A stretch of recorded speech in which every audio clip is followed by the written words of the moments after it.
What's up, guys? Welcome back to Newswave.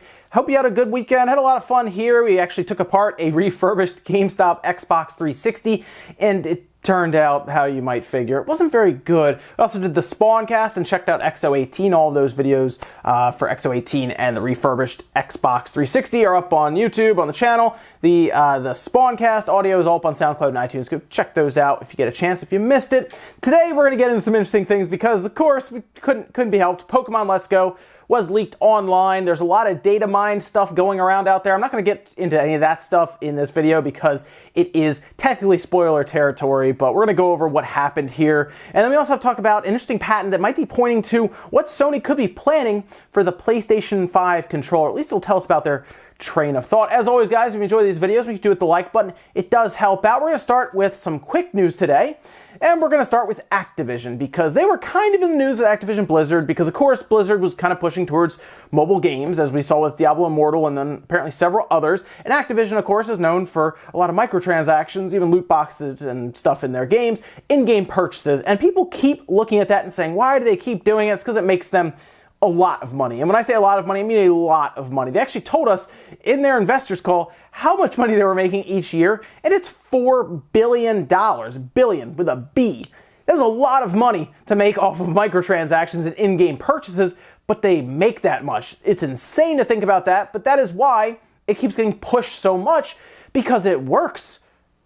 Their audiences buy this stuff. It happens. And obviously the mobile territory completely accepts microtransactions. They've been pretty much used to getting a game for free and then microtransactions being in it. So that's probably why Activision really is interested in the mobile space. And that's probably why you see Blizzard pushing towards things like Diablo Immortal and apparently several other mobile apps across their IPs. So don't be surprised because Activision, they're just making tons of money and they're not going to stop now. We also found out that Katamari Damacy Reroll is getting a demo. So if you were looking at this game when it was first shown in the Direct and you're like, that's kind of cool, I'm not sure, maybe you didn't play it back on something like the PS2, for example, and you see it here and you think it looks interesting, but you're still not sure if you want to drop the money on it.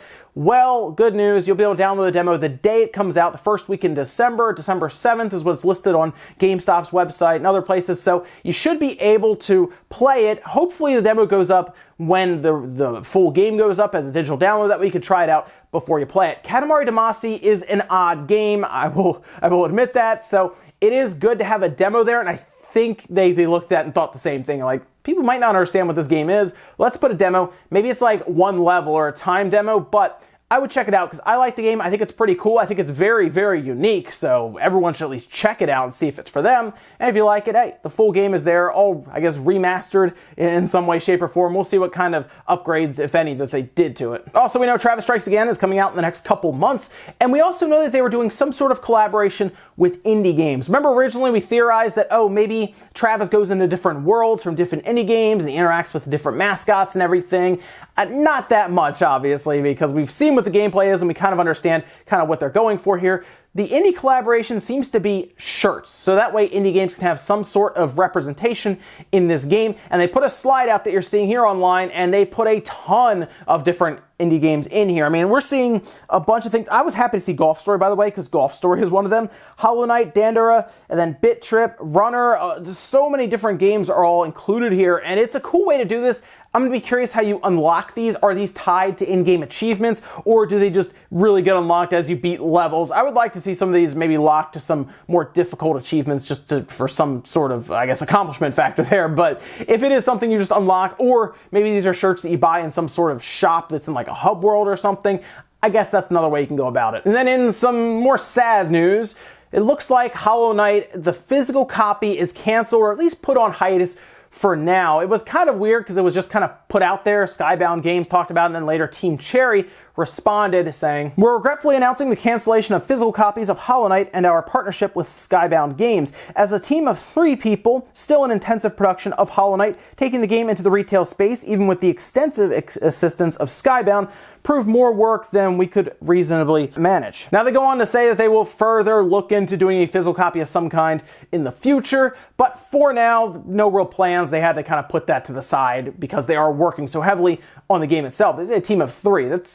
they're probably swamped with some work if there's a team of 3 working on this. Of course, they could go into maybe a smaller run of these with something like limited run games. I think that's a better way to go about it. That way you don't have to worry about distributing it all over the place to all different retail stores. You put it on limited run games, people pre-order, they get their copies, and the people who want them got them. You don't have to worry about stuff just sitting on retail shelves. And guys, some of the quick news out of the way, let's jump into some of the bigger stuff. And we're going to start with the Pokemon Let's Go leaks. See, Nintendo and the Pokemon Company have been pretty tight-lipped about this game in terms of review copies and stuff for influencers or press. It's pretty heavily guarded. So when I look at this, I figure somebody broke Street Date, a smaller store, or even a bigger one like a Walmart or something. It's possible. I went to my local Walmart and they already have the Pokeballs out there, the Let's Go, the Pokeball Plus or whatnot. It's just out on shelves. They can't sell it because it's register locked, but it's out there. So I have a feeling there was a Street Date that was broken rather than an influencer or part of the press leaking it. But yes, it has leaked online. Not only has this game leaked online, it's actually been dumped is what it seems like, because it's being distributed as well behind the scenes right now. And when that happens and it's dumped, usually you have people who are going through it and data mining it, which means they're looking through the game files to see different things like stats for Pokemon. For example, they actually pulled the stats for your Eevee and your Pikachu. All of that is laid out there. They looked for things like what's the rate to find a shiny Pokemon. They showed how many TMs are in the game. They went through this stuff like crazy. So when I say they data mined it, they really data mined it. What I'll do, like I said, is I'll leave a link down in the sources below to a Twitter handle that just went through everything. So if you want to be spoiled, you can. Otherwise, you can just kind of disregard it. But it is out there. People are currently playing it right now as well. And this all started on Twitter, as you're seeing here, from a place called Centro Pokemon Leaks. And it started from a Spanish website that happened to get a copy. Others also got a copy, and at that point, it just started to spread. So people with hacked Switch systems are pretty much playing Pokemon Let's Go right now because it's just being passed around. It's a shame because this is obviously so far out from release, which is this Friday. However, I think we'll see probably, I assume embargo is like Thursday, like the day before or something. I don't think it's on release day. I think it's probably the day before. So you're going to have to go a couple more days before you even get to actual reviews, and people are already talking about it on Twitter. So be careful out there, because there are even some spoilers out there for different characters that you'll meet in the game. Next up, let's talk about this interesting Sony patent. Now, a lot of times patents will come out and they don't actually mean anything. They're publicized and they're public because the company's not going to use it. However, there are times where they do use it, and there are times where it kind of shows where they are leaning for their product. In this case, it's Sony with what seems to be a PlayStation 5 controller. See, a patent was found, and you're seeing it here, and it describes a controller with a screen attached. And I'm actually going to read this out. It's very specific, by the way. It pretty much describes a PlayStation controller, but it does also point out the LCD, saying a controller for interfacing wirelessly with a computing device is provided, including the following: a housing defined by a main body, a first extension extending from a first end of the main body, and a second extension extending from a second end of the main body. The first extension and second extension for holding by a first hand and second hand of a user, respectively. A touchscreen defined along the top surface of the main body between the first extension and the second extension. Yeah, they basically just described a PlayStation controller. If you look at it, you're holding it in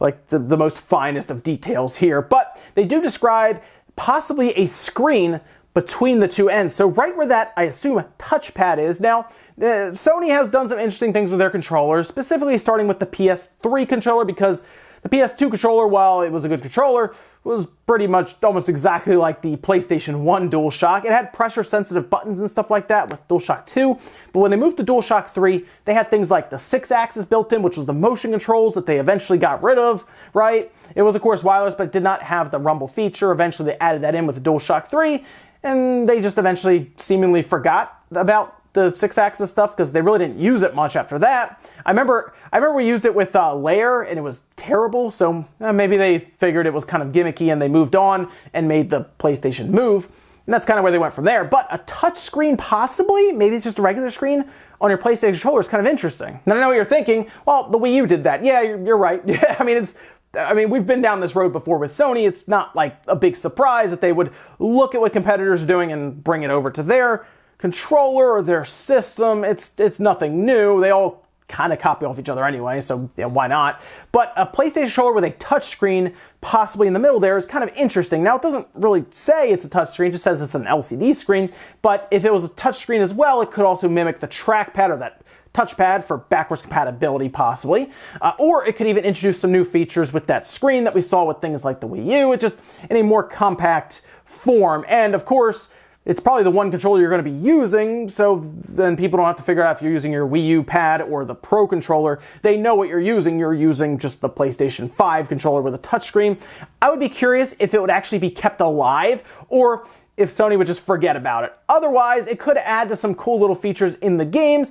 I'd be more curious about what battery life is going to be like, because the battery life on the PlayStation 4 controller wasn't great when it came out. It's still not the best, obviously, when we see like the Switch Pro controller lasting for 40 hours. Even the Xbox One controller can get like 20 hours out of 2 AA batteries, but the PlayStation 4 controller, it's shocking if it can get like 8 hours of gameplay. So with a screen on there, they'd have to upgrade the battery or do something about managing how much power that thing pulls, because I mean, we're putting a screen on there. Are we getting like an hour out of it? I don't know. Next up, let's talk about Prima Games, because they are actually going out of business. They're disappearing. Spring 2019 is when they're going to be halting operations. Now, maybe you're not sure Prima Games is. They actually make strategy guides. Now, if you've been around in gaming again for a while, back to even the 90s, as they were founded in 1990, so a long time ago actually, you may have used one of their strategy guides for different games, whether it's like an RPG like a Final Fantasy or like Half-Life, or yeah, I'm going back a little bit, but they've been around for a long time designing strategy guides, and it looks like their time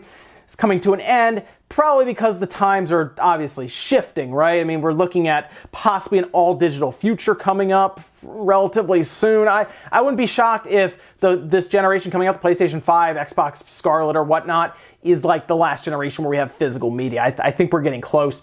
But Prima Games put out okay strategy guides. Some were better than others, I will admit. The later ones were definitely better than the early ones where it was just like text. But it did fill a need, I think, for a lot of collectors. And the reason it's kind of coming to an end now is because, well, we're to the point where we can have visual representations for free pretty much online, right? You can go on YouTube or Twitch and you can watch somebody play through a part that you're having a hard time with, whether it's a boss in Bloodborne or maybe it's just a puzzle you're having trouble with in like Zelda or something, and you can watch and beat it, and then you can just be like, oh, all right, I'll go do that now, right? Whereas back in the day, you'd have to go buy the strategy guide and then you have to leaf through it and look at a couple pictures to figure it out. I think that's the biggest thing pushing it out. People have talked about game FAQs or game facts.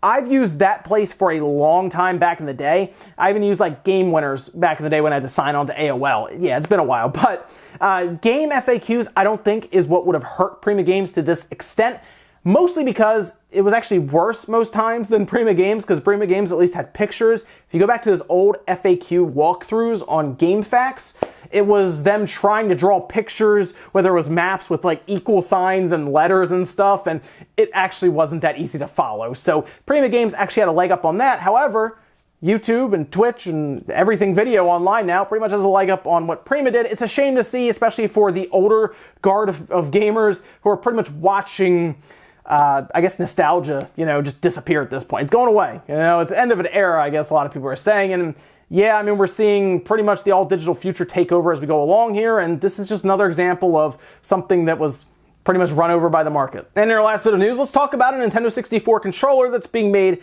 by Hyperkin, because it's actually pretty cool looking. You're seeing it here. This is called the Admiral. It's coming out Q1 of 2019. It's a wireless Bluetooth N64 controller that they've kind of reshaped a little bit, I guess, to try to be a bit more ergonomic than the weird-looking N64 controller. Now that we look back on it more now, it was a weird-looking controller. Yeah, at the time it was cool and interesting, and now it's like, I don't know about that. But this one is wireless up to 30 feet through a Bluetooth dongle that actually plugs into the Nintendo 64. It does have a spot for a memory card, as you can see with that dongle, which is kind of neat, so you can transfer save data back and forth as you would need. Then it also has a built-in lithium-ion battery, so no AA's here, and it will last for up to 6 hours and use just a standard micro USB cable to plug in and charge. According to them, it works with Nintendo 64, but it also works with PC, Mac, iOS, and Android with a Bluetooth adapter. I'll also be curious if it works when you just plug it in with like the micro SD cable or micro cable, USB cable. I'm also curious, we hear about